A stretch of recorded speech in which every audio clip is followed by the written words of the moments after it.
Hello everyone, this is Adam, and today I'm going to be covering our second unit for pharmacodynamics, and I'll finish up with the where we left off on the first lecture. So as you remember, we were talking about different types of receptors, and we kind of finished up talking about the G protein linked receptors. And then moving on, the next type we'll talk about are going to be our enzyme linked receptors. So I'll show you a picture in just a second, but very similar to the G protein coupled receptors.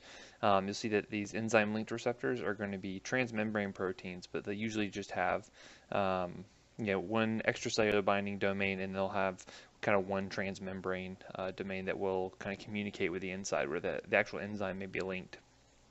And so you'll see that the receptor itself may have enzymatic activity itself, or it could be associated with a different type of enzyme.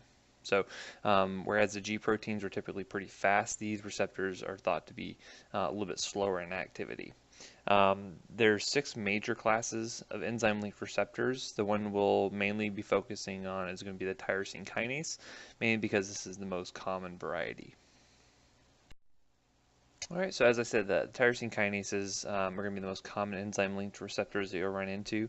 It's a high affinity cell surface receptor, and we know that it's has activity with a lot of different growth factors and hormones. And so it's really important for things like DNA synthesis. We also see things like platelet-derived growth factor being involved with tyrosine kinase receptors, and then also insulin receptors being involved with this.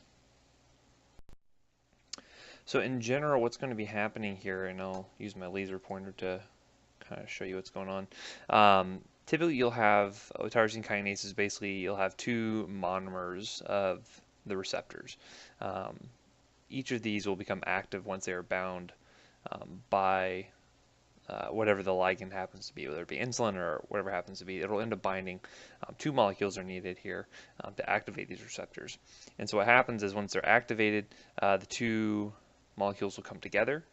They perform this active dimer, and essentially what's going to be happening here is that they end up getting phosphorylated. So ATP will be utilized to donate a phosphate group to activate these receptors. Once these are activated, then they can go on to have their response. So whatever type of proteins it might be, whatever enzyme cascade is going to be kicking off, basically this other response can happen at this point.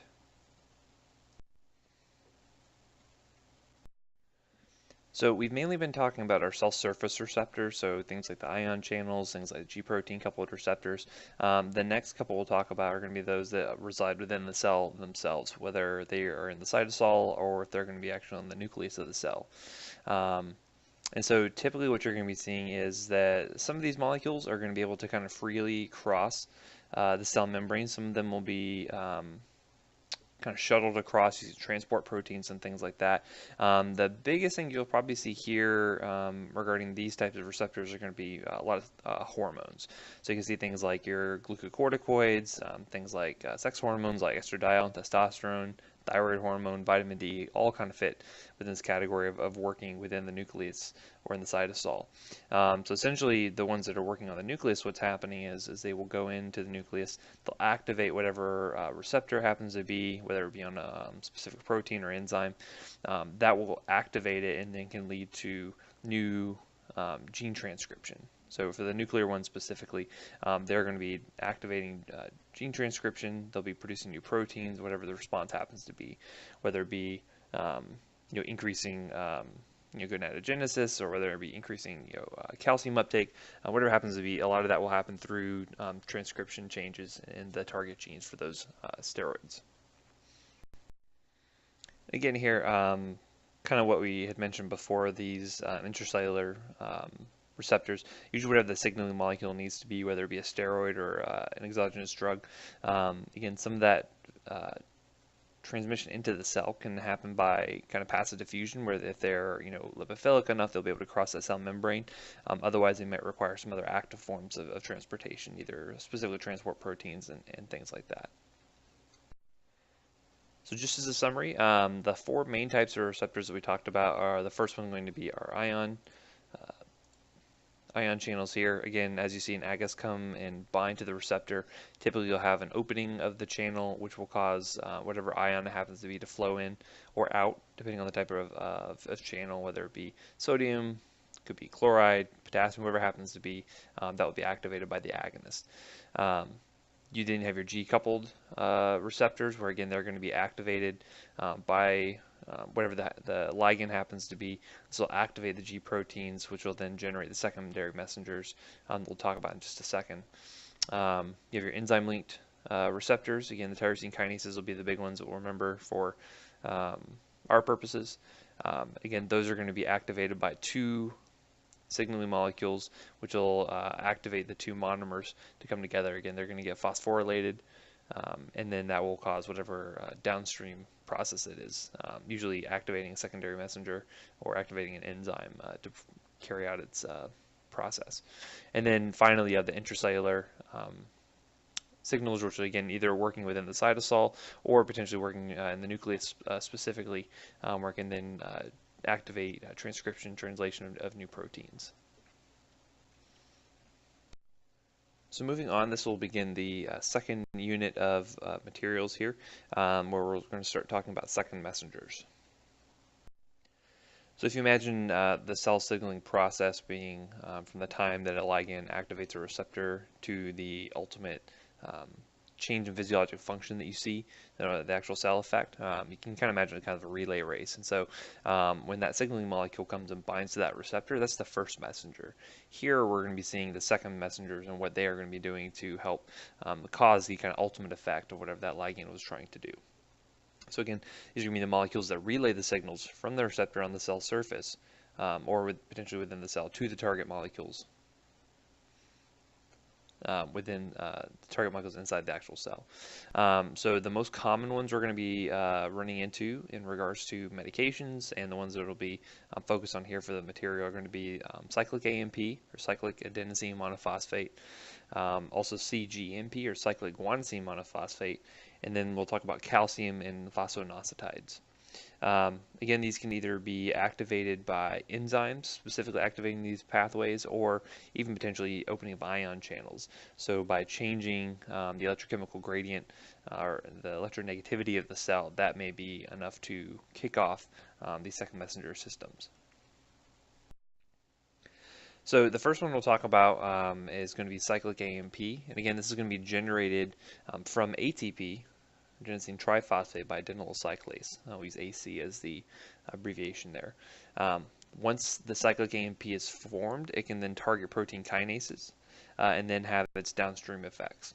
So some of the big examples of kind of endogenous molecules that will work this pathway include the ACTH, glucagon, thyroid stimulating hormone, and then also vasopressin will fall in this category as well. So here's a good pictorial example of the cyclic AMP pathway being activated.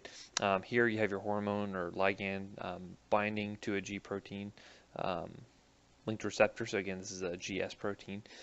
This is going to get activated, and that's going to go through the process of activating adenylyl cyclase. Adenylyl cyclase here you can see is kind of bound to the membrane of the cell. Once that gets activated, it's going to be causing that conversion of ATP over to cyclic AMP. Once the cyclic AMP is formed, then it can go and activate these protein kinases, and it's going to trigger whatever cell response it's going to be. So say, for instance, you have glucagon, that's going to be triggering production of new glucose from the liver. In the case of things like epinephrine, is going to cause increased contractility on the heart and increased heart rate. So any number of effects can happen from this pathway, but cyclic AMP is one of the more important ones that carry out a lot of these effects. Here is just another example of how this process can occur down to the actual nucleus, where we can actually see changes in gene transcription. So again, your signal molecule goes and activates the G protein linked receptor. You have activation of adenylyl cyclase, which is going to convert ATP over to cyclic AMP. It's going to activate your protein kinases, and here in this situation, you'd have the protein kinases going into the actual nucleus, where it then could activate different proteins to cause gene transcription to occur. So again, you cause transcription, translation, and then new proteins will pop up. So again, you can imagine a lot of hormones working through this kind of pathway.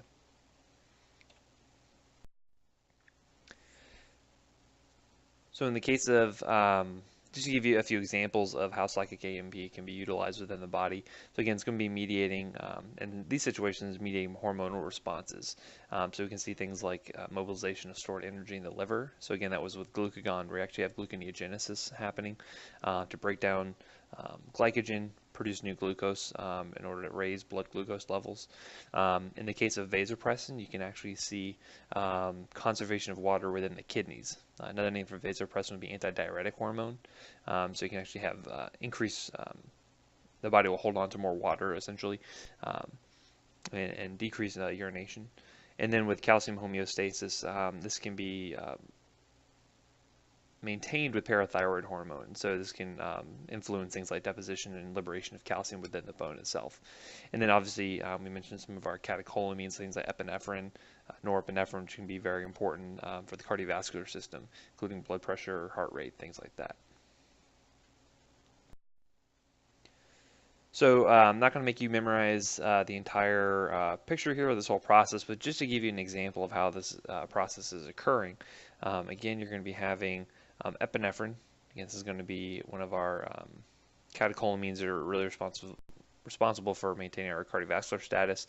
Here, you're going to be seeing it activating a receptor and a G protein, which will end up activating adenylyl cyclase, right? So cyclic AMP is formed, activates your protein kinases, and this situation, this is a liver cell. Epinephrine is going to be stimulating your sympathetic nervous system, and it's going to be your fight or flight response. And so in order to help carry that out, you're going to need increased energy available. So it's going to be including increased glucose levels within the blood. So here you can actually see the process where new glucose is being formed from the breakdown of glycogen and then released into the bloodstream as fuel, essentially. So that's one way that the cyclic AMP process can be used as a second messenger system to increase your blood glucose levels to respond to that sympathetic nervous response, whether it be, someone scared you or bear popped out or whatever it happens to be. So here's an example where vasopressin can be utilized to help retain water within the body by decreasing urination within the kidney. So here in this picture you have your nephron, again the glomerulus, loop of Henle, all of that. Essentially what's happening here in various places is that when you have activation of adenylyl cyclase and the production of cyclic AMP, you're going to have insertion of new transporters, so things like sodium potassium ATPase pumps, sodium potassium chloride cotransporters, and things like that. And those are all going to be utilized to help change the way that water is being processed within the kidneys and the nephrons, and will end up leading to this antidiuretic effect where it holds on to more water. So what we have here is an example of how cyclic AMP can be utilized within the heart to help increase heart rate via catecholamines like norepinephrine. So here we have our sympathetic nerve terminal. We have our cardiomyocyte here on the bottom, and what's happening is that norepinephrine is being released from these vesicles onto the myocyte, where they can activate our beta adrenergic receptors. We'll talk a lot about these. We talk about beta blockers, but essentially what's happening here is that it's activating a G protein, activates adenylyl cyclase, which will cause cyclic AMP to form, and then this is going to lead to increased calcium into the cell via these PKAs. So more calcium into the cell means the heart's going to be contracting harder and faster. And so by that pathway, we're seeing how our sympathetic nervous system can help to increase heart rate via these second messenger systems. Now, as a counterpart to cyclic AMP, we have cyclic GMP, which is being produced by guanylyl cyclase instead of adenylyl cyclase. cGMP is also going to be functioning similarly to cyclic AMP, where it can help to activate these protein kinases. Some examples of where it's going to be working includes the intestinal mucosa, where it can help to regulate ion channel conductance. And we'll also see that it has a very big role in smooth muscle and helping to maintain either how dilated or how constricted it is. So we'll see mainly in the vascular smooth muscle, cGMP is useful for relaxing and causing vasodilation, specifically in the blood vessels. And so we'll talk about some medications that affect this specifically in just a minute. So here we have an example of a smooth muscle cell, and basically what we're seeing here is that whenever you have an agonist come and bind to whatever the receptor is, usually a G protein receptor that's linked to guanylyl cyclase. This will help to catalyze that conversion of GTP, guanosine triphosphate, to CGMP. Here we see CGMP can help to regulate certain ion channels. Usually calcium is going to be one of the big ones here, and downstream is going to be leading to decreased amounts of calcium within the cell. And as we know, calcium is very important for cell or muscle contraction. So with less calcium in the cell here, we're going to have less constriction, and thus you're going to have smooth muscle relaxation. One of the other kind of important side notes here is that all of these secondary messengers, they can't just live forever, right? They have to be able to be shut down to help maintain homeostasis. So there's going to be different enzymes that work to decrease the amounts of cyclic GMP and AMP and things like that. One of the enzyme systems that we'll talk about later on in the upcoming courses is going to be phosphodiesterase. And phosphodiesterase works to break down cGMP in order to help maintain, to decrease those levels, and they can lead to more constrictions, kind of maintaining that balance. And so we have a class of drugs that will actually work on this pathway to inhibit this enzyme, PDE5 specifically. And the example of this would be sildenafil. Sildenafil, otherwise known by its brand name Viagra, is helpful for causing inhibition of this phosphodiesterase 5, and by inhibiting this enzyme you have increased levels of cyclic GMP, and by causing increased levels of cyclic GMP you have less calcium within the cell unless you have smooth muscle relaxation. So it can be very useful for things like erectile dysfunction, where you need more blood flow to the affected areas, and in other places we can see this being useful include things like pulmonary hypertension, where it can help to cause vasodilation of the pulmonary vessels to lead to better blood flow and better oxygenation. Again, just another example of where we can see other things that are going to be activating this pathway. One of the big things we'll see in relation to vasodilation is going to be the process, or the role that nitric oxide has in this pathway. So endothelial cells can release nitric oxide, which can directly activate guanylyl cyclase, cause vasodilation. It can also stimulate the prostacyclin pathway, which will end up increasing levels of cyclic AMP, which can lead to vasodilation as well. So a really important example of this pathway at work is going to be in the case of angina or chest pain related to myocardial ischemia, and how nitroglycerin can be utilized to help relieve some of this. So in this example, what you end up having is nitroglycerin is taken at the onset of chest pain by these patients, either sublingually or spray or whatever happens to be. Once the nitroglycerin's in the system, it's able to be converted over to nitric oxide, or NO. That NO, as we saw before, is going to end up activating guanylyl cyclase, which means you're going to have increased levels of cyclic GMP within the cell, specifically the coronary vessels, and that's going to lead to that protein kinase activation in smooth muscle cells that leads to opening those channels. Less calcium is going to be within the cell, and thus you're going to have that smooth muscle relaxation. So now you have vasodilation happening, you have better blood flow to the coronary vessels, and thus you have relief of that myocardial ischemia. The third secondary messenger system we'll talk about is going to be calcium itself as a second messenger, and then also inositol triphosphate, or IP3. These guys kind of work in conjunction with one another. Now calcium itself as a signaling molecule is used even more widely than cyclic AMP is. It's very useful for things like neurotransmitters and growth factors. And we see lots of different responses in different cell types in response to calcium being around, increasing concentrations. So one of the biggest ones is going to be muscle cell contraction. We can also see secretion of certain substances within the body. Can be very useful for things like releasing insulin from our beta cells in the pancreas. And then also cell division is going to be important here. Now the role that IP3 has, or inositol triphosphate, is going to be to help mobilize calcium from internal storage within the cell, and then calcium can then have its downstream effects, as we see above. So the process that happens here is that when you have the initial receptor being activated, it's going to be downstream activating phospholipase C, which is going to be a membrane-bound enzyme. As you see here in this situation, you could have, say, like a GQ protein that's going to be activating phospholipase C. When that gets activated, it's going to be breaking down certain phospholipids within the cell membrane. This phosphatidylainositol 4,5-bisphosphate. Don't really need to memorize that, but the important thing that happens here is that once that gets cleaved by phospholipase C, you're going to be having increased concentrations of IP3, which we talked about in the previous slide, inositol triphosphate, and then also this diacylglycerol, or DAG. And so then the IP3 can go and dissociate from the membrane. It can go down to the endoplasmic reticulum and actually cause release of calcium from that point. DAG is also going to be stuck on the membrane itself, and then can actually activate protein kinase C as well. So let me show you a picture to kind of give you an example of how this works.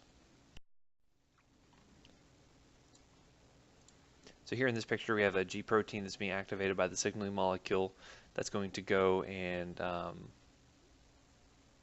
through the different subunits actually activate phospholipase C, this enzyme right here. That's going to cause this cleavage here of these phospholipids to where you have the inositol triphosphate and the DAG being separated. The inositol triphosphate moves down to the endoplasmic reticulum, which then can open up these channels to allow calcium out of the cell to work as a messenger. And then we can also see DAG is useful as a mediator to help activate these protein kinase Cs as well, where they can have their own cellular effects. Okay, so that's kind of it for receptors and secondary messenger systems. So what does that mean to you guys? You know, obviously you guys are really thrilled by learning about all that stuff, but how do we actually put this into practice when the drugs themselves are actually activating those receptors? What does it all mean? So this is where we started getting into dose-response relationships. So in our pharmacodynamic studies, we're going to be looking a lot at dose-response relationships. So we know that different doses of a drug can be tested. So whether you give different doses to a group of subjects, to where, say, one group gets 10 milligrams versus another group gets 100 milligrams, or you could potentially even do it on isolated tissues. So you could do it on organs, cells specifically, and change the concentration of drug that they're going to be exposed to. And so what we're going to be seeing here is that a relationship forms between the drug concentration at the receptor site and then also the actual magnitude of that response. So again, this relationship is basically, you know, the amount of drug at the actual tissue site and then whatever effect it happens to be. So whether it be lowering blood pressure, whether it be sedation, decreasing symptoms of a certain disease state like asthma maybe. And we know this data is really, really important because it kind of helps to show us that there's some sort of mathematical relationship signifying that kind of confirms our belief that the drug itself is working via a specific interaction on whatever molecules in the body we think it should be working on. So we'll kind of go more into detail and make this more clear in just a minute. So basically what's happening here is that when you have researchers testing potential new drugs, some of the things they have to actually show is that, one, if the drug isn't there, you don't really have any effect. So say I have a person who's hypertensive. If I don't give them anything, they remain hypertensive. That makes pretty good sense. By adding more of the drug to a certain point within reason, I'm going to be causing an incremental change in whatever effect it is. So if I start to give someone 10 milligrams of the drug, I start to see lower blood pressure. If I give them 20 milligrams, I see even more lowering of the blood pressure. And then the final thing they really need to show is that by taking the drug away, you have a return back to the original effect. So if I stop giving the person the medication, blood pressure goes back to what it was before they ever received it in the first place. That's kind of the things they need to show to establish initially this dose-response relationship. So the things we're going to be generating from these type of experiments are going to be these dose-response curves. So we'll be seeing a lot of curves in the upcoming slides. And essentially that relationship of dose to the response can be put on a graph where we can be looking at the response here on the y-axis here, and then the dose on the x-axis. And here you see it's a log of the dose, and we'll show why that is in just a little bit. But essentially what we're having here is that by increasing the dose, you're going to start to see that an increased proportion of patients will be having the response you're looking for. And then at some point, when we start to achieve maximal receptor occupancy, we're going to be leveling that off, and you have this plateau effect. So even if I keep increasing the dose of the drug, I'm not going to expect to see any more response at that point. So again, we can plot these results. Typically, what you're going to be seeing is that on the x-axis, the plots are going to be the concentration of the drug, and then on the y-axis here, you're going to be expecting to see your effect. So it could be any type of activity. It could be enzyme activity. It could be accumulation of a specific second messenger. It could be resting membrane potential, secretion of a hormone, whatever happens to be. Your response or effect is going to be going on the y-axis. So just a few definitions. The first one is going to be really important to us is going to be our ED50, or our median effective dose. So effective dose 50. And so essentially what this number is going to be the dose at which 50% of the population, or sample size, is going to be manifesting a given effect. So here on this curve here, you have the response. On the y-axis here, you have your dose, or log of the drug concentration in the plasma, which again is going to be kind of a kind of surrogate back to the dose that we gave. And essentially what you're seeing here is this ED50 is that kind of middle point where 50% of the population had the effect you're looking for and 50% didn't have the effect, right? So even though this number is clinically not super useful, because again, we don't really care about a drug that only causes the effect in 50% of patients. We're going to be dosing to try to get more maximal effects. But this ED50 is really useful for helping us to compare different drugs together, kind of make it more apples to apples. So looking at the shapes of the curves, you can see here that they can either be done linearly, as you see in this top graph here, or you can see they can be done on a semi-logarithmic scale. And so the majority of them you're going to be seeing done on the semi-logarithmic scale. And so the reason for that is because different drugs or different molecules can have their effects at really kind of wide-ranging doses. So say, for instance, drugs that are given in micrograms versus drugs that are given in milligrams. If I try to put that on a linear graph, it's going to be very difficult to compare those two, versus if I put it on a semi-logarithmic scale, they're going to be much easier to compare. So if you're looking at the actual dose we're receiving here, even though I'm having several changes, large increases in concentration or in dose I'm giving, I can still pretty reasonably compare the effects of drug A to drug C to drug B, right? So here it's just easier way to estimate the ED50 as well when you have a curve like this versus using on the linear scale. So it's a little bit harder to find that 50% point. So looking specifically at the shape of the curve, kind of the four standard parameters we're going to be seeing when looking at these curves are going to be one, we're going to have our baseline response. So again, this is going to be when our dose is minimal or missing. Should be some kind of bottom baseline response that you have from patients. Again, you also have your maximal response, your top effect here. So again, this is where you kind of have the plateau effect that's seen when you have maximum receptor occupancy occurring. And then you'll also notice that the slope of the curve is going to be important as well. So the slope is going to be kind of showing us how large of a change in response we're going to expect to see based on a certain increase in dose. So for some drugs, going from 1 to 2 milligrams may not cause much of a difference in the effect at all, versus for others you may see a very, very steep slope and very, very large changes just by changing the dose. And then of course you have your ED50 as well, which is going to be half of the maximal effective concentration. And then you're going to be having this located, again, halfway between your baseline and your maximum when looking at the semi-logarithmic scale. And then this is going to be useful for helping to determine potency of a drug. So you'll see when we're looking at different drugs, we're going to be comparing them based on their ED50s.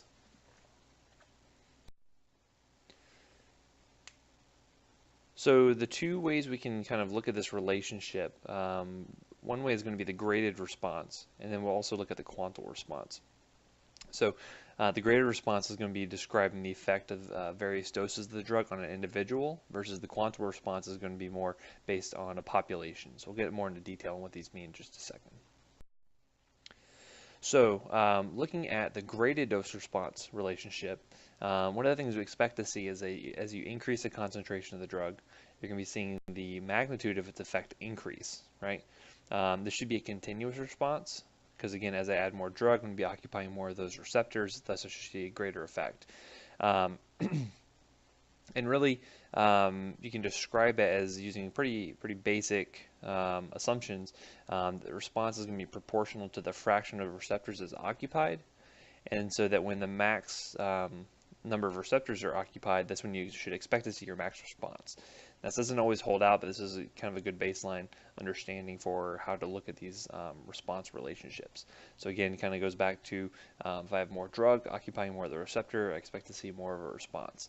And again, that should have a maximum point once I occupy all those receptors. So even if I keep increasing the dose of drug, there's no more receptors to really be occupied there. So again, this response should be a graded effect, meaning it's continuous, it's gradual, whereas when we're looking at our quantal responses, we're going to see this is going to be more of an all or nothing effect. And I'll show you what that means in just a minute. But again, a graph of the relationship here is known as a graded dose response curve. So again, this is going to be illustrating the relationship between drug dose, receptor occupancy, and then the magnitude of that resulting physiologic effect, right? So for a given drug, as we mentioned, maximum response should be produced when all of the functional receptors are occupied, and then the half max response, so that ED50 we talked about, is going to be produced when 50% of those receptors are occupied. So looking at this graded dose response curve, you can see here that again, looking at our dose on the x-axis here, we have our effect here. It's contraction, maybe of a muscle here on the y-axis here. And then looking at this, we're going to be seeing here, this is our maximal effect when all of those receptors should be occupied. Here's our minimal effect where 0 receptors are occupied, and then you have the ED50 where half of them should be occupied.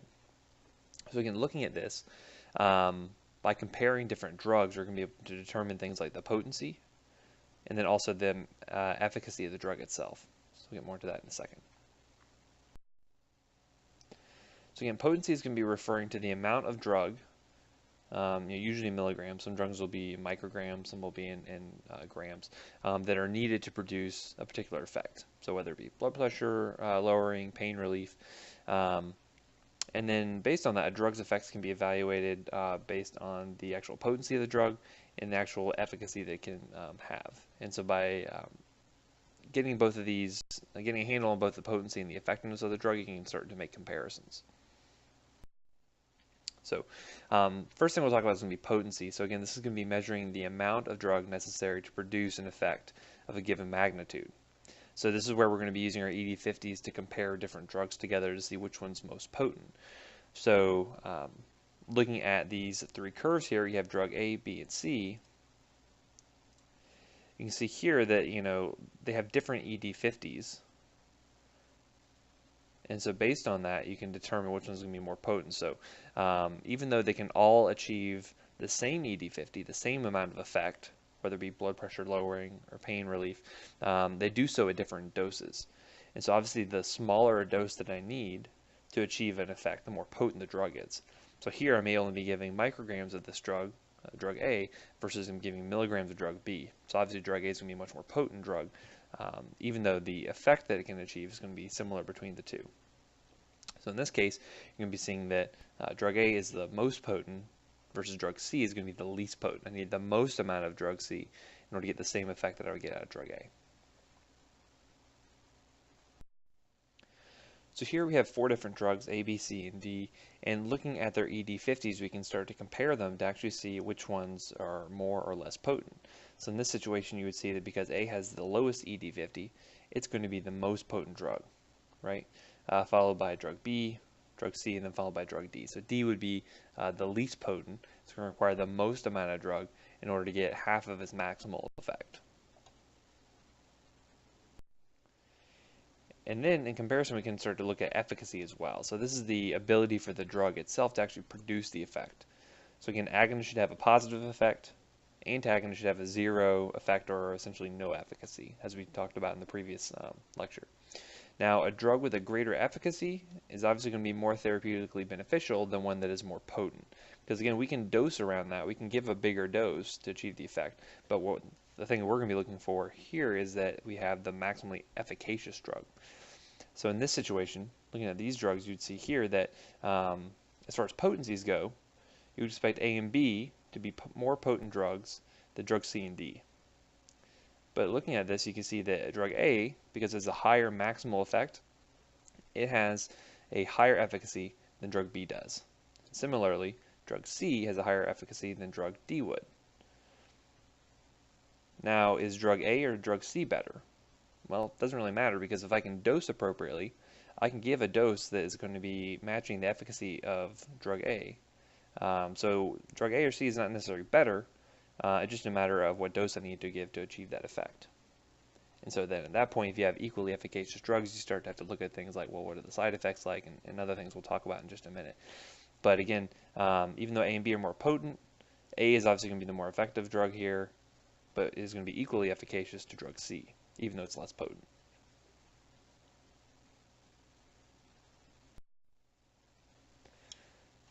So again, efficacy we're going to be seeing associated with the vertical axis on the dose response curve. So the higher the curve, the more effective the drug is going to be.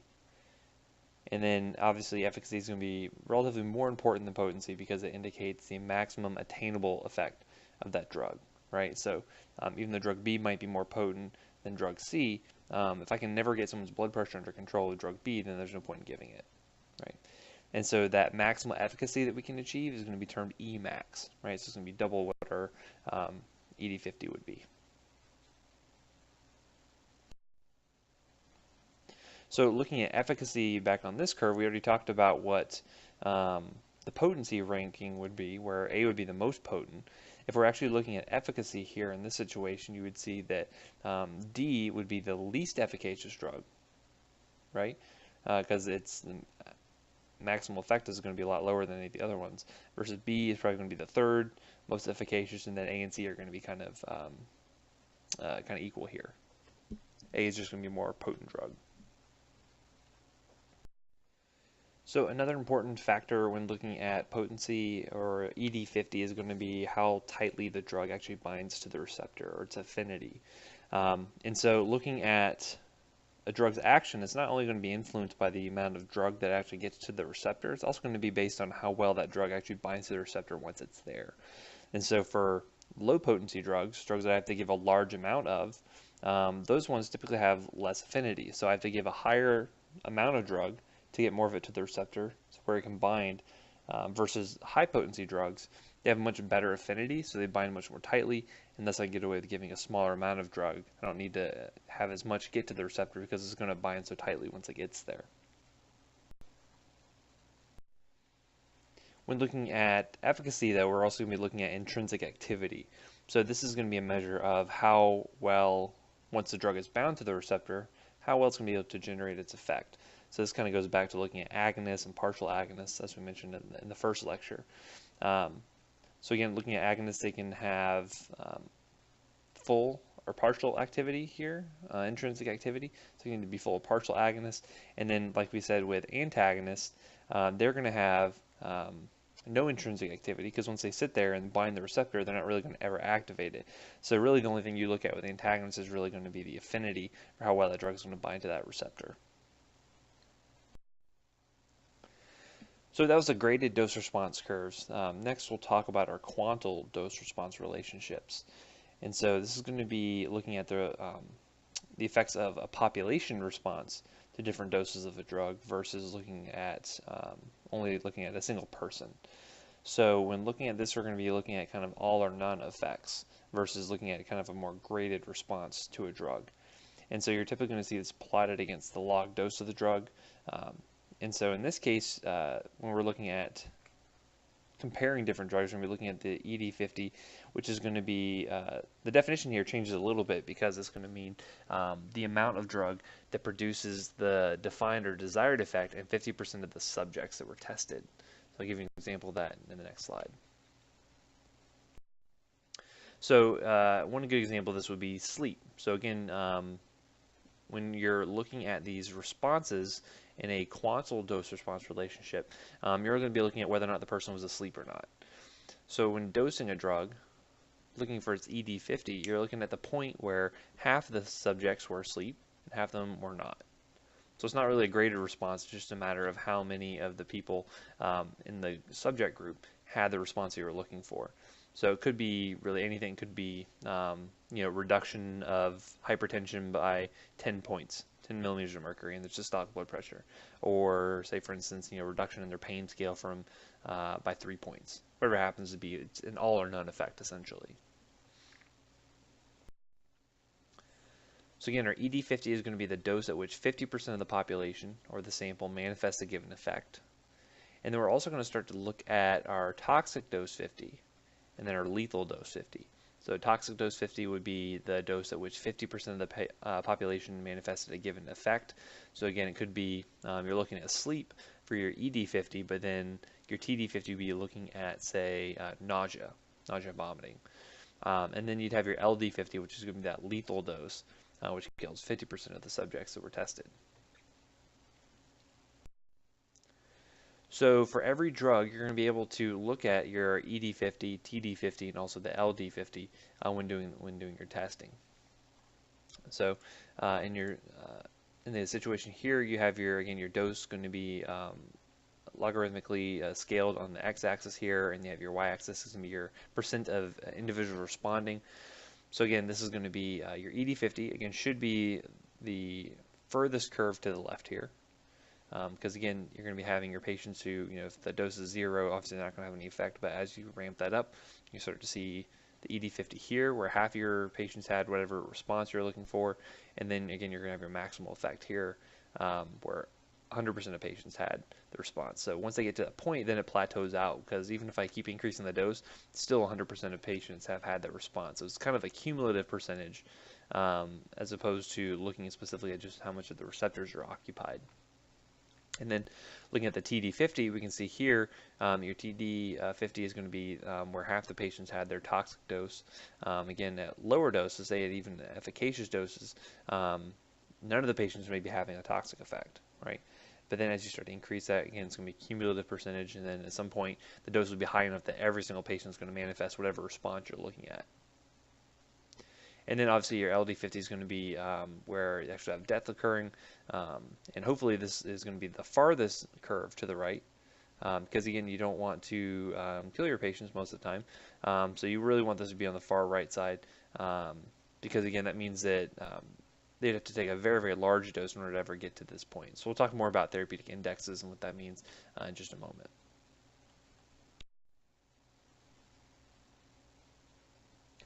So the main reason why we're looking at TD50s and LD50s is because these are going to be useful for producing a therapeutic index.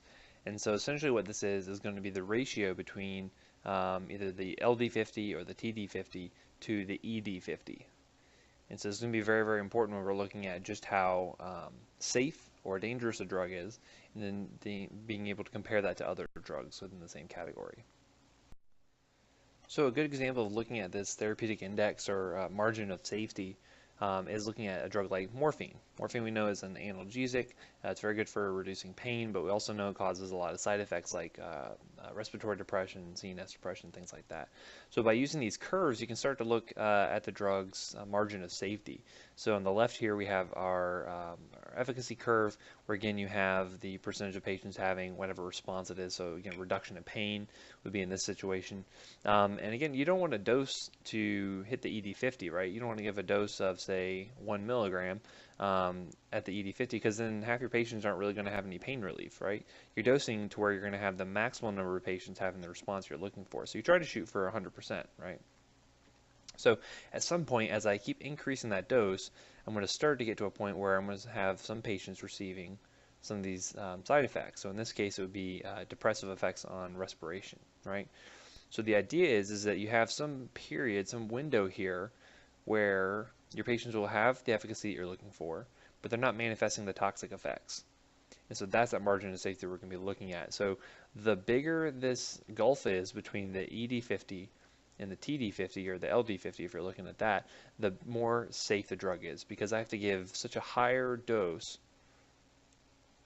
to reach the point where they're toxic or where they're causing mortality, that in normal dosing I would never get to that point, right? So the bigger this gulf is here, the bigger this ratio is between the TD or the LD50 is to the ED50, the more safe the drug is and the better off I'm going to be when giving it to my patients.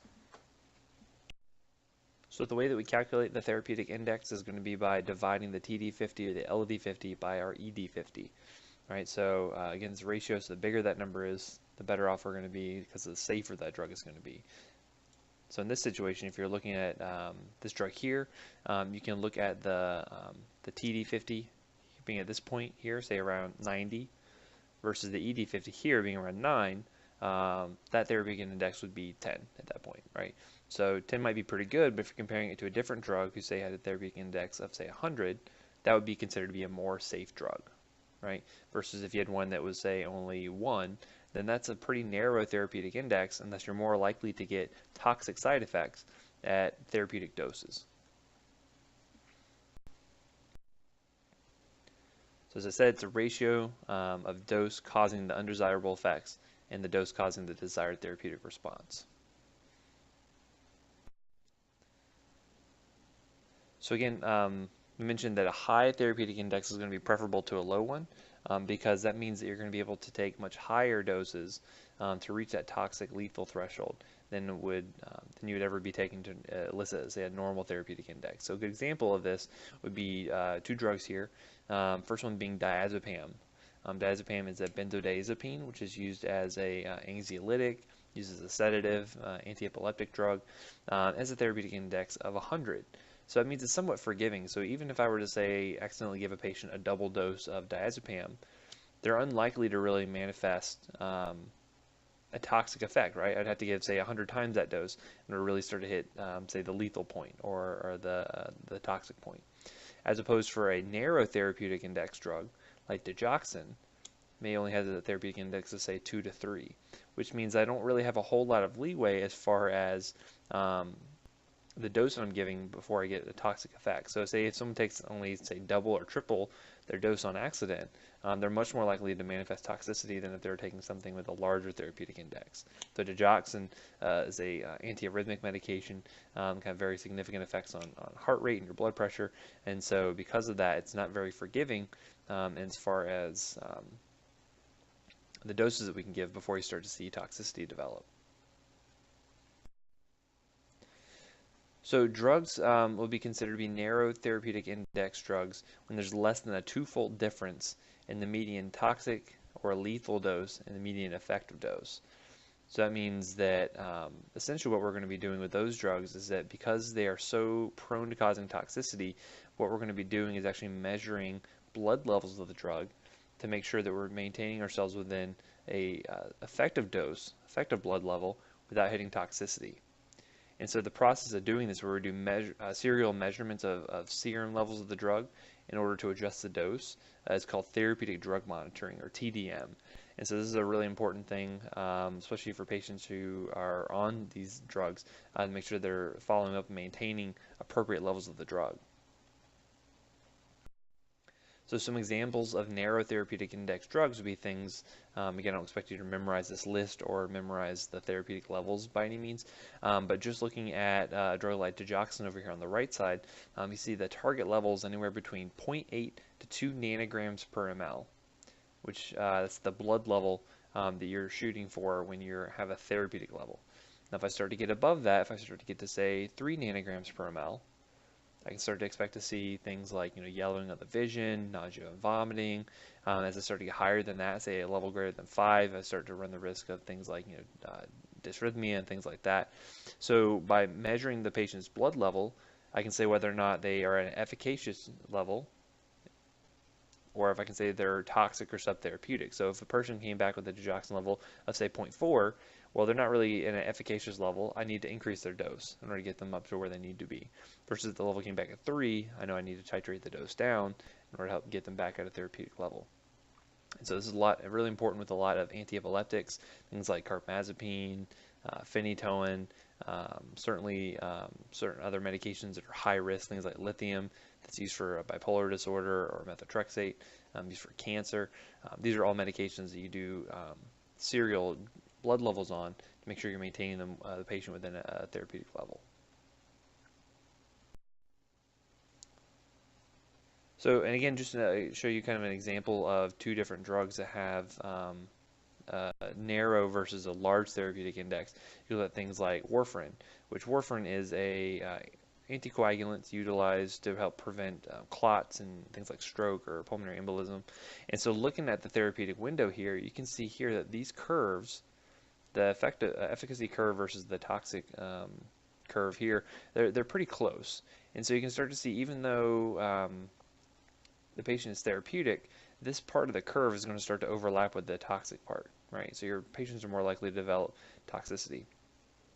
So that's why we do serial measurements of INR that tells us how well the anticoagulation effect of warfarin is having in the person, because we don't want to make sure that we don't get them too high up on that therapeutic range, because then they're going to start to develop bleeding disorders and things like that. Now, in comparison, looking at something like penicillin, that has a pretty large therapeutic index. So even the normal doses that I would give to hit a normal therapeutic effect, I'm still nowhere close to really hitting into a point where I'd actually start to see toxicity develop. So this gulf here between these two, the ratio is much higher, and thus have a larger therapeutic index than I would have for something like warfarin.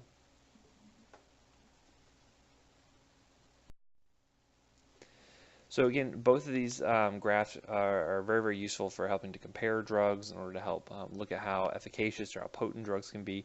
Again, they can be graphed either as linear or semi-logarithmic plots, but again, usually semi-logarithmic is going to be used because it makes for comparisons of different agents more easy.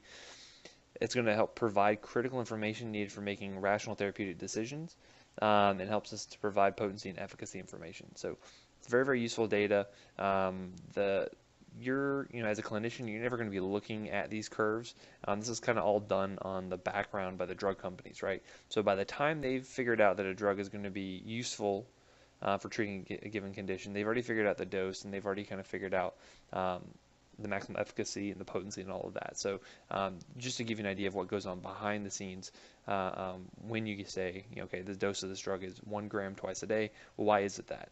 Because they've already done the testing to figure out that's what is needed to help maintain a therapeutic level without getting too toxic and things like that. So why is it that some patients are going to have more or less response to a drug than others? Variation in dose response can be kind of confounding in a lot of cases. Sometimes you think a patient's going to respond one way, but they respond completely different than what you would expect. And so there's lots of different pathways for that to occur.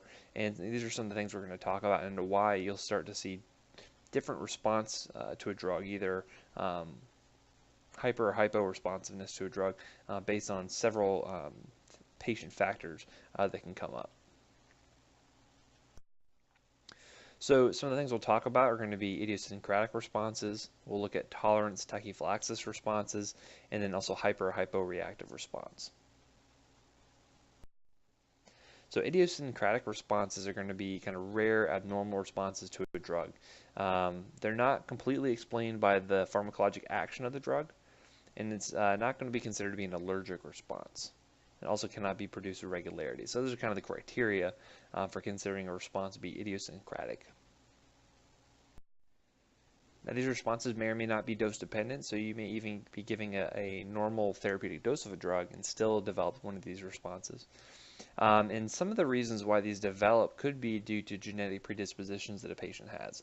So a good example of this would be something like Primaquine, which is an anti-malarial drug, that in certain patients who have a predisposition to it can cause very significant hemolysis and hemolytic anemia. And the reason for this is that some patients may have an undiagnosed glucose 6-phosphate dehydrogenase deficiency. And so G6PD deficiencies is a big thing you should always be kind of having your ear out for in a patient. It's not something we test for very frequently, but it can interact with several drugs that can lead to this anemia that can occur. So even if you had a patient who had no prior medical history, you can give them this medication, they could develop this idiosyncratic response where they develop this anemia due to an undiagnosed G6PD deficiency, right? So it's not something that's going to happen all the time with people. It depends if they have that certain predisposition. Other examples would be things like drug-induced lupus, secondary to something like hydralazine. That can be related to someone's ability to actually metabolize the drug, where you have people who cannot metabolize it very well, have buildup of the drug, and develop this kind of lupus-like rash that can happen, especially across like the bridge of the nose, like you would normally see in lupus. Now, for some patients, they may have either hypo or hyperreactive responses to a given dose of drug. So even though you can have two different patients that are the same size, you give them the same dose of drug. Some of them may have increased response, some of them may have decreased response compared to what you would typically see for a patient. So one example would be something like diphenhydramine, otherwise known as Benadryl. That's an antihistamine, and normally what you'd expect that drug to do for a patient would be to cause some moderate amount of sedation. Sometimes it can be used for sleep, but for certain patient populations, you may not see this response.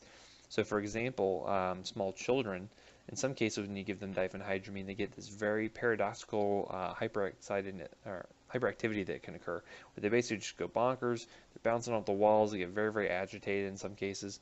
And then for other patients, they can have increased CNS depression related to Benadryl. Could be related to other medications they're on, could be related to any number of conditions.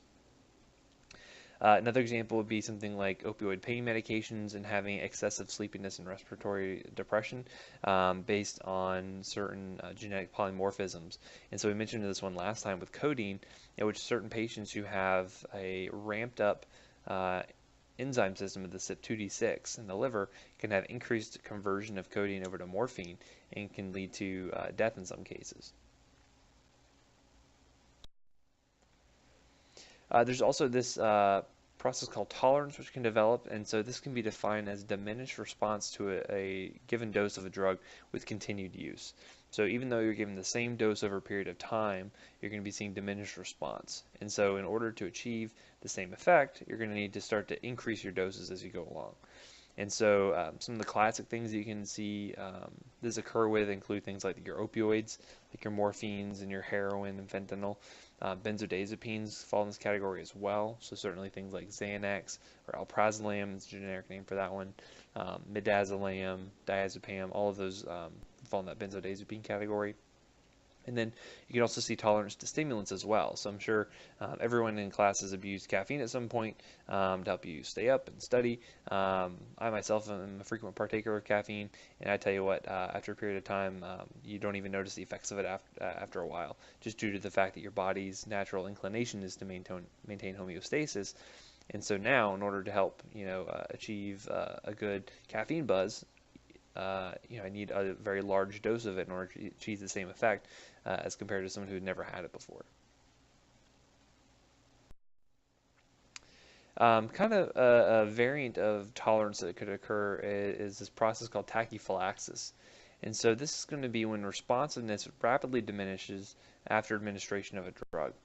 It can even occur after the first dose. So usually with tolerance, you see it happen over a course of time, say weeks to months to years. With tachyphylaxis, it can occur much more quickly.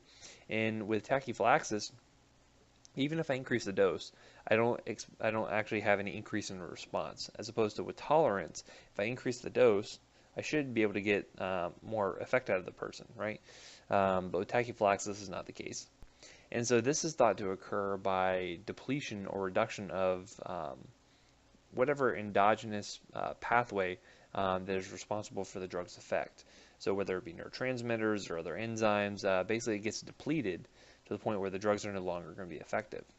So this can be seen with certain things like amphetamines or ephedrine, nicotine, where you're causing increased release of catecholamines.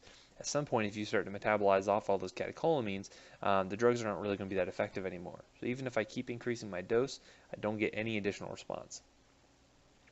Another really good example for this would be something like nitroglycerin for chest pain. For example, with nitro paste, which is a topical ointment of nitroglycerin you put on, they recommend that you have a nitrate-free period. So 12 hours on with the paste, 12 hours off.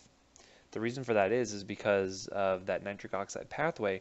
At some point, the nitroglycerin wears it out, so that even though I apply more nitroglycerin, that pathway is exhausted. It can't really increase that effect, thus I can't have my coronary vasodilation, and thus I don't have any relief of my angina.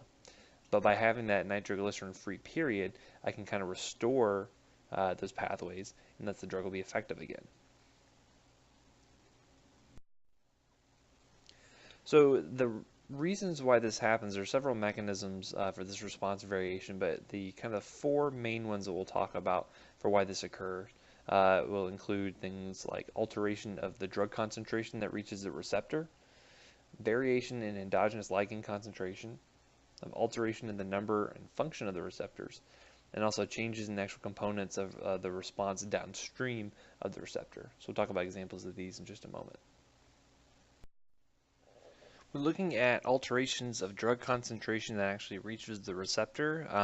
Usually we see that pharmacokinetic factors are going to be primarily at play here. So this can include how well the drug gets absorbed into the systemic circulation, where it gets distributed to in regards to the tissue, the actual metabolism of it, or the excretion of the drug.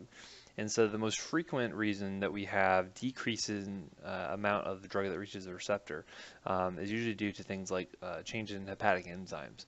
And so a good example of this would be upregulation of hepatic enzymes in response to the drug carbamazepine. Carbamazepine is a anti-epileptic, also used for things like bipolar disorder. And so it undergoes this process called autoinduction of its metabolism.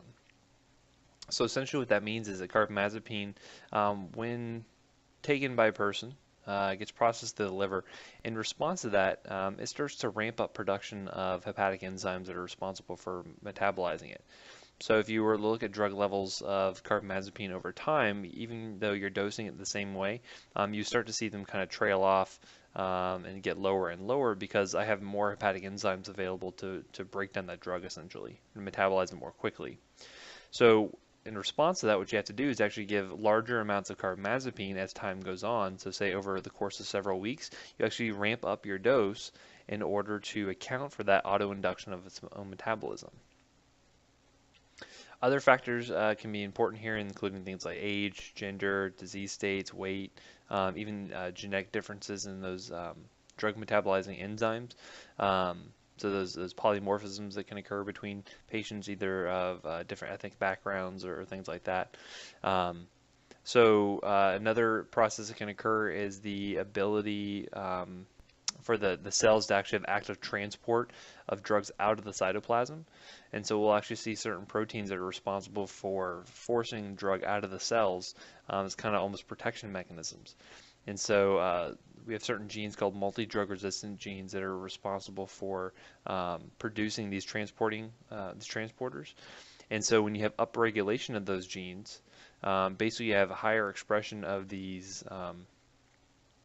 transporters. They'll actually actively efflux the drug out of the cell. And so you actually see this can occur with certain anti-cancer medications to where the cancerous cells will actually develop resistance to the drugs over time in response to these drugs that are coming by and killing all these cells off. They say, well, we need some kind of protection against them. Let's start to produce more of these transporters that force the drug out. So the next thing we'll talk about is going to be changes in endogenous ligand concentration. So we have a drug called propranolol, which is a beta-adrenergic receptor blocker, or a beta blocker. And so essentially this can be used for lots of different things, like decreasing the amount of the influence of catecholamines on the heart to decrease things like tachycardia, can decrease blood pressure, things like that. And so we can also use this drug in cases where the body has high circulating levels of epinephrine that are present, or other catecholamines. And so one of the indications that we can give it for includes stage fright. So normally, say you have to get up and give a big presentation in front of all your classmates. If you're very nervous about public speaking, your fight or flight response or your stage fright is really going to be kicking in. So normally, if you were to take propranolol, it may not really have a whole lot of effect because you don't really have a baseline high amount of catecholamines floating around. But then when you get put into that situation, fight or flight response is activated, sympathetic nervous system's up, is ramped up. That's when the drug will have its main effect because it's blocking those beta receptors from being overly activated by the increased amount of catecholamines. We can have changes in the number or the function of the actual receptors. And so you can actually see the number available can either increase or decrease. And so it kind of goes back to that upregulation or downregulation that we've talked about previously. The This can be in response to things like hormones. So you can have things like thyroid hormone that can come along and increase the number of beta receptors in the heart muscles. So certainly can make you more sensitive to the effects of catecholamines in those situations. And then you can also see tachyphylaxis or tolerance develop when the number of receptors that are available have been reduced. So like we said, if you have a drug that's constantly activating those receptors in order to maintain homeostasis, it's going to respond by decreasing the number that are available, and thus your maximal effect is going to go down. You can also see desensitization that can occur. So when you have repeated or continuous administration of a drug, either agonist or antagonist, you're going to be seeing changes in the responsiveness of the receptor. So it may not even be necessarily changes in the number of receptors, but just how responsive those receptors are going to be to that given stimulus. And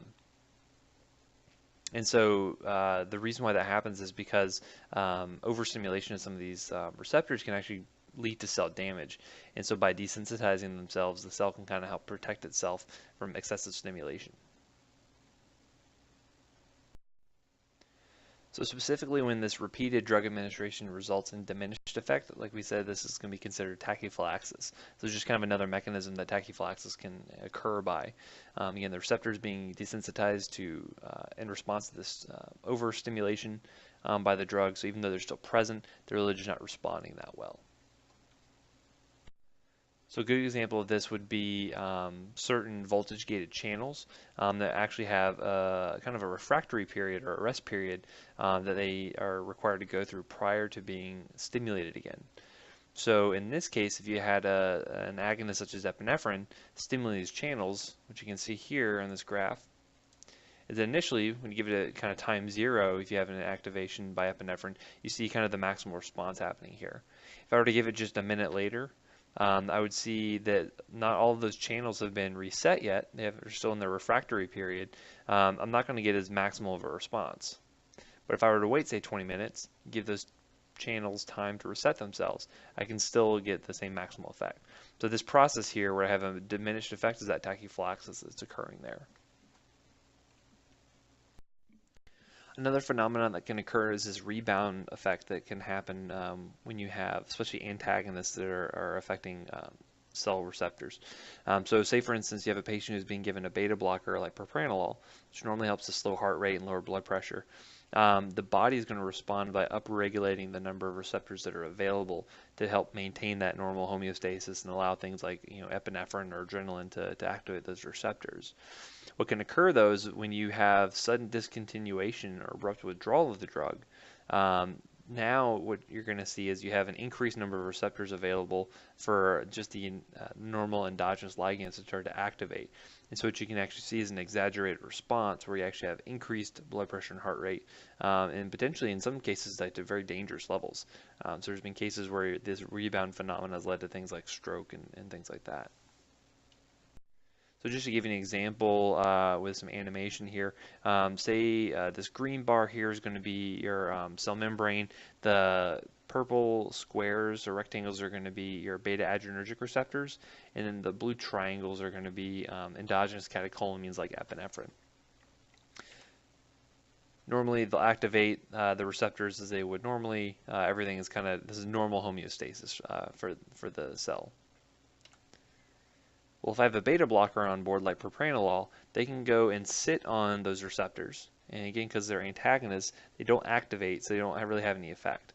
So the body's natural response is to say, well, I don't have nearly the ability for epinephrine to activate these receptors, so let's upregulate. So now you have an increased number of receptors that are available to interact with things like epinephrine. Well, if I take away that beta blocker effect all of a sudden, say I just stop taking the medication, now all of a sudden I have way more receptors available to interact with epinephrine, and thus you can see that exaggerated heart rate and blood pressure occur.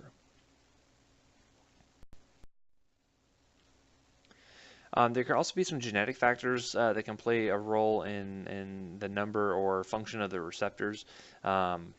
So again, certain variations, they may have different receptor subtypes within the receptor itself or subunits, which can lead to changes in normal response. Say for instance, some patients have a deletion of this alpha-2C receptor, which can lead to increased cardiovascular response to certain stressors. It's one of these things that's more prevalent in, say, African American patients versus Caucasians. Now, this one in particular may not necessarily have a lot of clinically important roles, but just be aware that this can lead to certain patients to be more or less responsive to medications than others.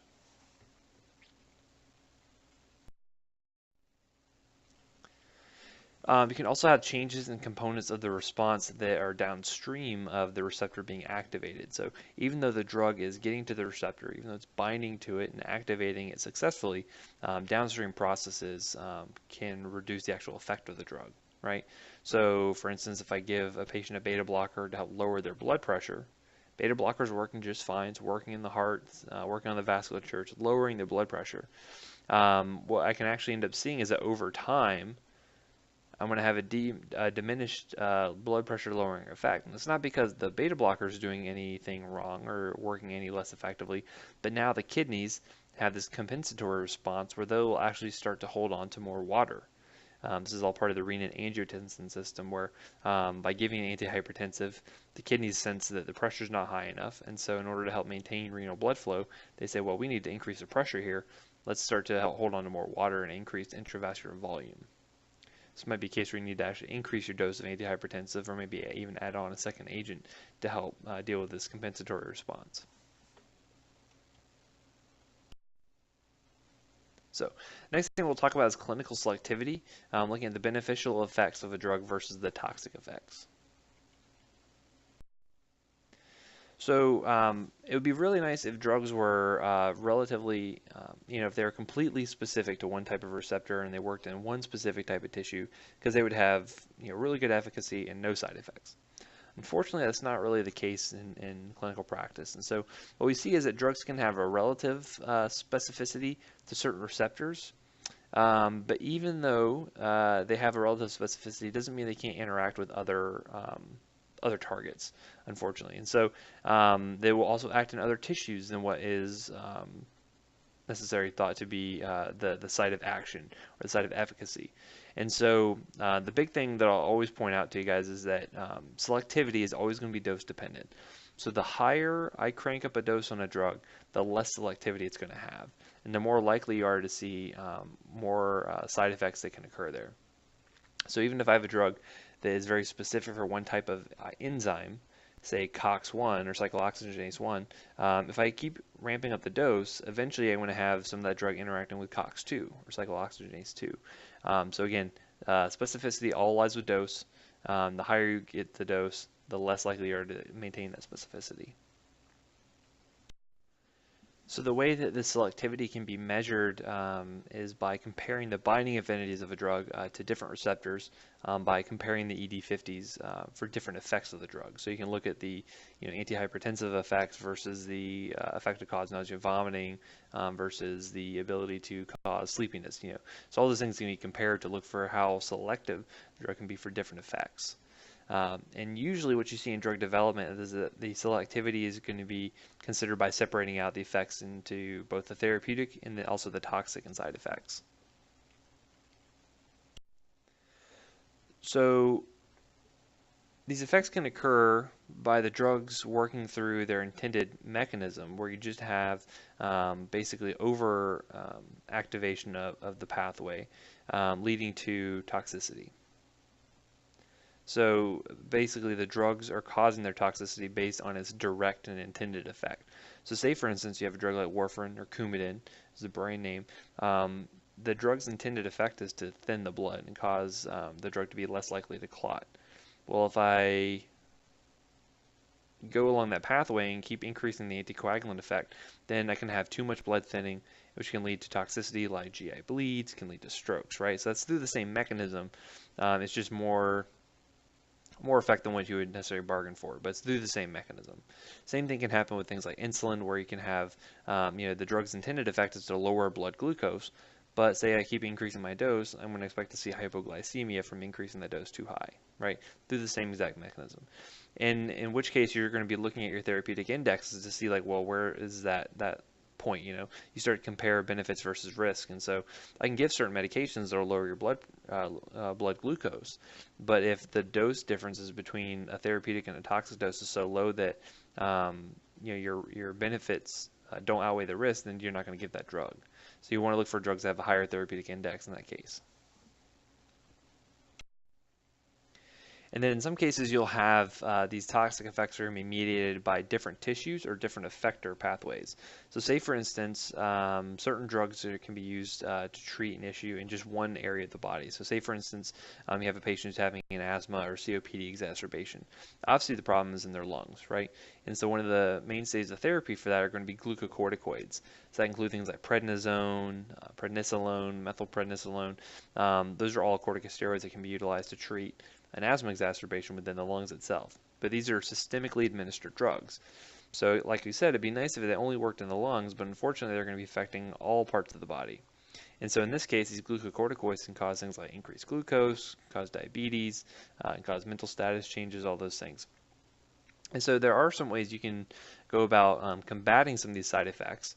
Some ways include things like using the lowest effective dose, using more direct routes. So in this case, if you're having an asthma exacerbation, perhaps by administering the steroids directly to the lungs, you can limit the systemic side effects you're going to expect to see. Or you could potentially use drugs with alternative mechanisms of action. Potentially by using something that's going to be more specific, you may not see those same systemic side effects and get less likely to see toxicity in those patients. So one of the big ways we discover drugs is by looking at ligands that bind to several different types of receptors. And so one of the tactics we can use to help limit some of this toxicity is by making drugs that are going to be more selective for one receptor type versus affecting multiple receptor types, right?